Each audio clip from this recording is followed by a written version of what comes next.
আগের ভিডিওতে আমি এন্ডোক্রিন সিস্টেম সম্বন্ধে তোমাদের পড়িয়েছিলাম। দেখেছি সেই সিস্টেমের মধ্যে কি কি গ্ল্যান্ডস আছে, সেখান থেকে কি কি হরমোনস বেরোয়, তাদের ফাংশনস কি, সেগুলো আমরা সব আগের ভিডিওতে জেনেছি। আজকে আমরা পড়বো অ্যাডোলেসেন্স। প্রথমে জানবো অ্যাডোলেসেন্স এই কথাটার মানে কি। অ্যাডোলেসেন্সের বাংলা কথা হচ্ছে বয়স সন্ধি কাল। The period between 10 to 19 years of age in an individual's life is called adolescence. তাহলে 10 থেকে 19 বছর বয়সী যারা, তাদেরকে আমরা বলবো অ্যাডোলেসেন্স। তোমরাও অ্যাডোলেসেন্সের মধ্যেই পড়ছো। It normally begins around the age of 12. ঠিক আছে, 12 বছর বয়স থেকে এই নর্মালি অ্যাডোলেসেন্স পিরিয়ডটা শুরু হয় and lasts up to 18 or 19 years of age. 18-19 বছর পর্যন্ত এই অ্যাডোলেসেন্স পিরিয়ডটা চলতে থাকে। এই অ্যাডোলেসেন্স পিরিয়ডে বিভিন্ন ভাঙা গড়া মনের ভেতরে, শরীরের ভেতরে সব চলতে থাকে। However, this period may vary from person to person. এই পিরিয়ডটা কার মধ্যে কতটা স্টে করবে বা কখন থেকে শুরু হবে সেটা পার্সন টু পার্সন ভ্যারি করে। In girls, adolescence may begin a year or two earlier than in boys. বয়েজদের থেকে গার্লসদের মধ্যে এই অ্যাডোলেসেন্স পিরিয়ডটা একটু তাড়াতাড়ি চলে আসে। তাহলে 10 থেকে 19 বছর বয়সটা হচ্ছে সাধারণত অ্যাডোলেসেন্স পিরিয়ড বলে ধরা হয়।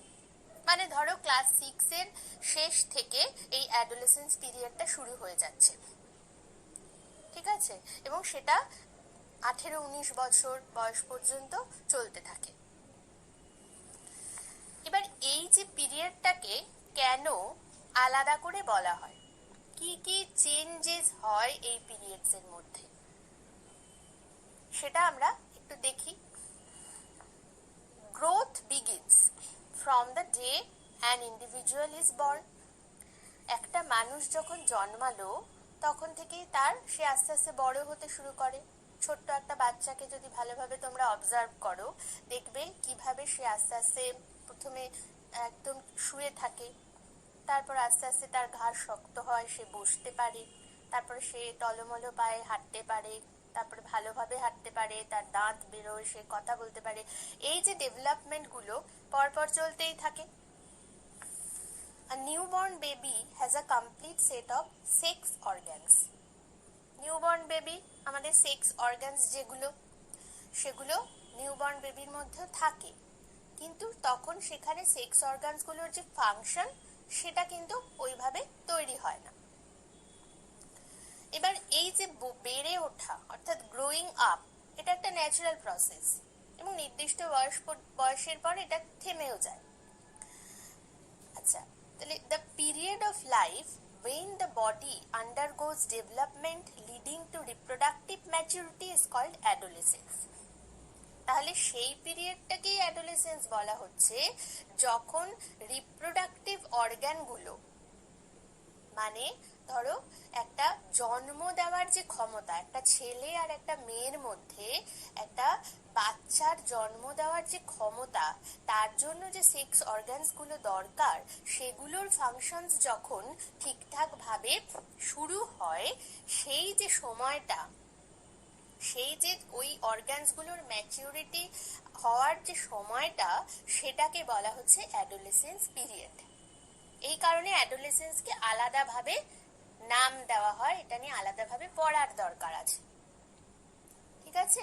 তাহলে আমাদের যে আমরা পৃথিবীতে মানুষ আসে কেন, মানুষ যখন আসলো সেই মানুষের হচ্ছে বংশগতি বজায় রাখতে হবে, তা না তো মানুষের অস্তিত্ব আর থাকলো না। তাহলে এবার বংশগতি বজায় রাখার জন্য নতুন বাচ্চার জন্ম দেওয়া দরকার। এই বাচ্চার জন্ম দেওয়ার জন্য আমাদের সেক্স অর্গানস গুলোর ভালোভাবে অ্যাক্টিভিটি হওয়া দরকার। তাহলে ছোট নিউবর্ন বেবির মধ্যে কিন্তু সেক্স অর্গানস গুলো থাকছে, কিন্তু তাদের যে ফাংশনস গুলো সেগুলো সেইভাবে তৈরি হচ্ছে না। কখন তৈরি হচ্ছে? যখন সে অ্যাডোলেসেন্স পিরিয়ডে আসছে, অর্গানের ফাংশন ঠিকঠাক মতন শুরু হচ্ছে, অর্থাৎ সে একটা নতুন বাচ্চার জন্ম দেওয়ার জন্য তার যে প্রিপারেশন, সেই দিকে সে এগোচ্ছে। এগোনোটা শুরু হয় এই অ্যাডোলেসেন্স পিরিয়ডে। The term adolescence is derived from a Latin word adolescere, which means to grow into maturity. তোমাদের এই যে এখন অ্যাডোলেসেন্স পিরিয়ড, তার মানে তোমরা এখন ম্যাচুরিটির দিকে যাচ্ছ। আস্তে আস্তে তোমরা বড় হচ্ছ, বড় হওয়া যাকে বলে, তোমরা বড় হচ্ছ। বড় হওয়া মানে তো শুধু লম্বায় বড় হওয়া নয়, ভেতরের সমস্ত অর্গানস গুলোর ম্যাচুরিটি আসা এবং মেন্টাল ম্যাচুরিটিও দরকার। মেন্টালি ফিজিক্যালি দুদিক দিয়ে যখন তোমরা ম্যাচিওরড হচ্ছ, তখন সেটা হচ্ছে এই অ্যাডোলেসেন্স পিরিয়ডের থেকে শুরু হয়ে যায়। It is a time of rapid development of growing towards physical and sexual maturity. যেটা বললাম, সেক্স অর্গানস গুলো ম্যাচিওরড হয় এই সময়। An adolescent is neither a child nor an adult. একজন অ্যাডোলেসেন্টকে আমরা কিন্তু চাইল্ডও বলতে পারি না, আবার অ্যাডাল্টও বলতে পারি না। এই দুটো জিনিসের মাঝামাঝি। অ্যাডাল্ট মানে হচ্ছে তার সম্পূর্ণ হয়ে গেছে সবকিছু অ্যাক্টিভিটি, যেগুলো যে অর্গানের যা যা অ্যাক্টিভিটি, সেগুলো সবকিছু কমপ্লিট হয়ে গেছে, অ্যাডাল্ট। আবার চাইল্ডের ক্ষেত্রে সেগুলো কমপ্লিট, কোনো অর্গান যেগুলো সেক্স অর্গান মেইনলি যেগুলো, সেগুলোর অ্যাক্টিভিটি তৈরিই হয় না তখন। কিন্তু অ্যাডোলেসেন্স হচ্ছে এদের দুজনের মাঝামাঝি, অর্থাৎ সেই সময় সেটা হচ্ছে ম্যাচিউরিটি হওয়ার টাইম, হতে শুরু করছে সেই সময়টা। এবার কি কি ফিজিক্যাল চেঞ্জেস হয় ডিউরিং অ্যাডোলেসেন্সে? Increase in height. The most visible and conspicuous change during adolescence is the sudden increase in height. দেখবে তোমাদের বন্ধুদের মধ্যে খেয়াল করে দেখবে, হঠাৎ হঠাৎ সব এক একজন বিশাল লম্বা হয়ে যাচ্ছে। হঠাৎ করে মনে হবে যে বাবা এত লম্বা হয়ে গেলাম, দেখেই মনে হবে যে এত লম্বা হয়ে গেলাম। এই যে প্রশ্নটা আসছে, কে কেন? এই অ্যাডোলেসেন্স পিরিয়ডে এসেছে বলে increase in height. During this period the bones of the arms and legs elongate. কেন তোমরা লম্বা হচ্ছ? কারণ তোমাদের যে আর্মস, বোনস, লেগস আর্মস এর যে বোনস গুলো আছে, সেগুলো আস্তে আস্তে বড় হচ্ছে, লম্বা হচ্ছে সব, সেগুলো সেই কারণে তোমাদের হাইটে তোমরা বাড়ছো। এবার ছেলে আর মেয়েদের মধ্যে দেখবে হাইটের একটা ডিফারেন্স থাকে, গার্লস বয়েজদের মধ্যে। The weight of the body also increases. Body weight বাড়তে থাকে, কারণ হাড়ের ওজন বাড়তে থাকে। Initially girls grow faster than boys. মেয়েরা তাড়াতাড়ি গ্রো করে, but towards the end of their teenage both reach their maximum height. The rate of growth in height varies in different individuals. সবাই তো আর একরকম লম্বা হয় না, বা সবাই একরকম হাইটের হয় না, সেটা হচ্ছে ভ্যারি করে। এছাড়া নাম্বার 2 আরেকটা যেটা হয়, সেটা হচ্ছে change in body shape. Body শেপের মধ্যেও দেখবে ছোট্ট অবস্থাতে সব বাচ্চাদেরই একরকম লাগে দেখতে, ছেলে মেয়ে আমরা বুঝতে পারি না। কিন্তু অ্যাডোলেসেন্স পিরিয়ডে যখন সে পৌঁছে গেল, তখন আস্তে আস্তে মেয়েরা মেয়েদের মতন, ছেলেরা ছেলেদের মতন আকৃতি ধারণ করে। Boys generally have longer bones and more muscles as compared to girls. মাসেলের পরিমাণটা বেশি থাকছে। Boys have broader shoulders and narrow hips, while girls have curvaceous body and broader hips due to the enlargement of hip bones. মেয়েদের heap বোনসটা দেখবে একটু enlarge থাকে, বড় হয়, আর ছেলেদের হিপটা হচ্ছে ন্যারো থাকে।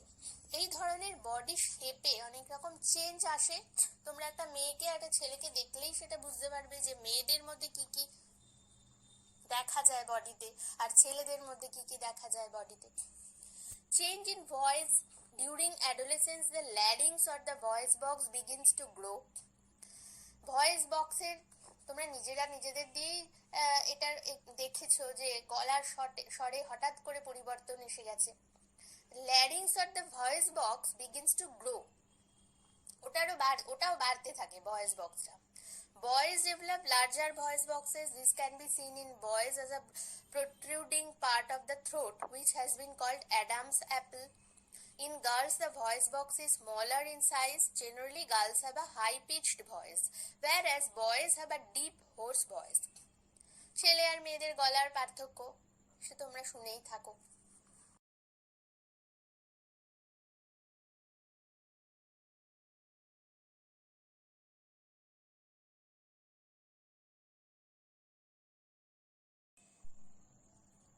এছাড়া আরেকটা যেটা পয়েন্ট এবার আসছে সেটা হচ্ছে increased activity of sweat and sebaceous glands.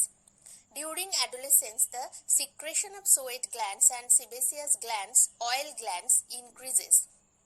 বেশি বেশি করে হতে থাকে তখন। Many young people get acne and pimples on the face at this time because of the increased activity of these glands in the skin. মেয়েদের মধ্যে অনেকেরই দেখতে পাবে বা ছেলেদের মধ্যেও দেখা যায় অ্যাকনে, পিম্পলস এগুলো হয়। কেন হয়?